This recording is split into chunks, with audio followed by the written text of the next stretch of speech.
You are royalty. You are royalty. I like to say sun up. Some people say grand risings. Aloha. You woke up today, and that makes you a queen and a king.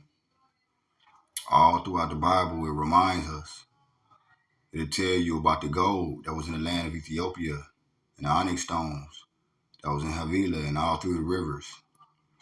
Tell you how the wise men came to bring Jesus gold and incense, frankincense, myrrh.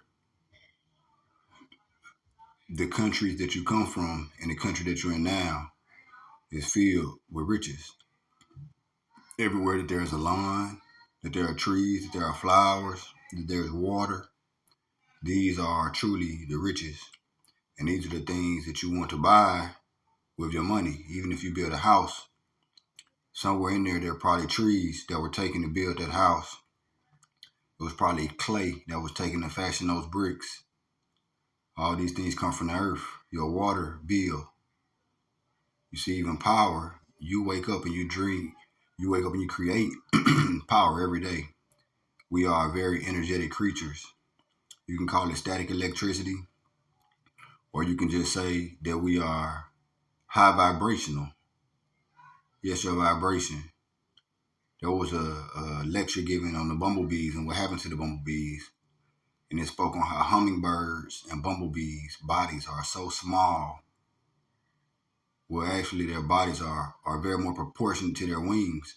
Their bodies are probably about 3 times the size of their wings, and how they have to vibrate hard and breaks Earth's gravitational field in order to fly. So you hear a lot of people say vibrate, or they say jump up in the air and stay there. You see, some of us say, I don't know what kind of vibe you on. And that goes back to saying that it's not always about the words that come out of your mouth. Sometimes it's the tone and how you spoke it. A lot of times it's not about the words that come out your mouth, it just be the vibe that you give off when you come in the room. It might be a smell. You know, smelling and tasting is very, very close together. That's why sometimes if you can't eat, they will feed you through your nose. You know, Esther, the book of Esther, it talked about one having dignity and dignity being the thing that made, Esther feel rich. It wasn't the king's wealth, the jewels, the oils, the garments, but it was a peace of mind. A lot of us right now have different things on our minds. And I really would like to find scriptures as we journey throughout this 12-part series, just to kind of encourage you with scripture on how wealthy you are, on waking up today, on the things that are going good for you. Recognize those things and not allowing the few small things to kind of overshadow the bigger things. Every day that we wake up, we all gonna have more than one job to do. We have to deal with family.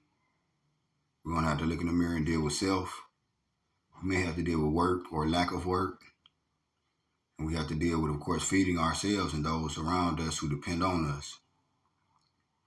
I really would like to say, stay inside of the great cloud, if I could speak as an American Indian for a second.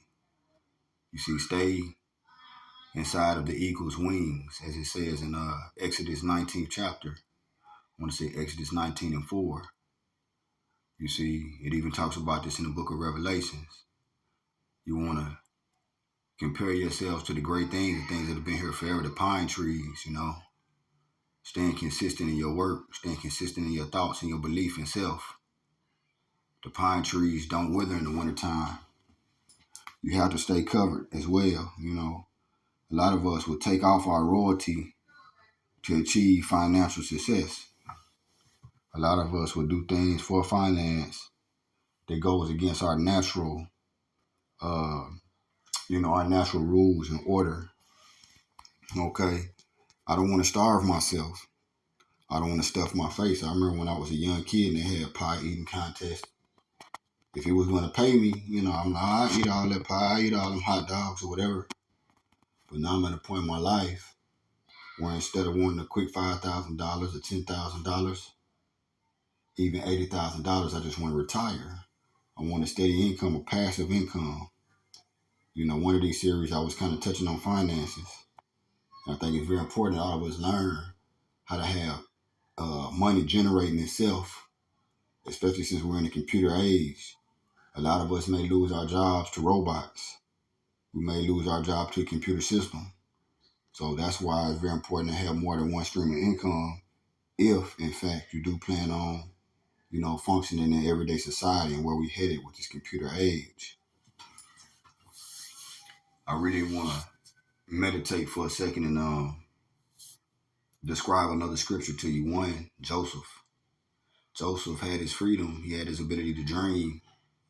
And then when his brothers became jealous and they took his royal garbs off of him and they threw him in the lion's den, he was carried away to safety, where he still ended up becoming the ruler and the king. And the same thing when we speak of the Messiah was beaten. He was stripped of his royal garments. He was placed in prison, or really, if we say on the cross, you might well say he was made to be ready for execution. He still was made to be raised in his glory and honor. And you're talking about the Messiah having, a death decree on him since he was a child, like unto Moses and the Hebrew children. You may have been going through things since you were a child. David had giants that he had to defeat as a young man, as a child. Ishmael and his mother were cast out into the desert as an unfavored child and as an unfavored bearer of a child. You see, all these things are there to remind us that no matter what we're going through, if we wake up, if we live to see another day, there's another chance.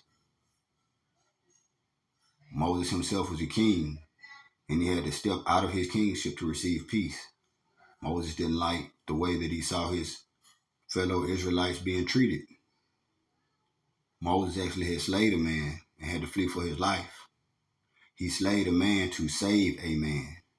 He slayed a man to save another's life, and he still had to flee for his life. He actually had to go from being king to almost going into slavery. And sometimes we make turnarounds in our life, we have to go back across the bridges that we burn. With all that I said, just remember that you are royalty. Love yourself and love your family. Love your neighbors. This is what makes a good king and a queen. Until next time, love y'all.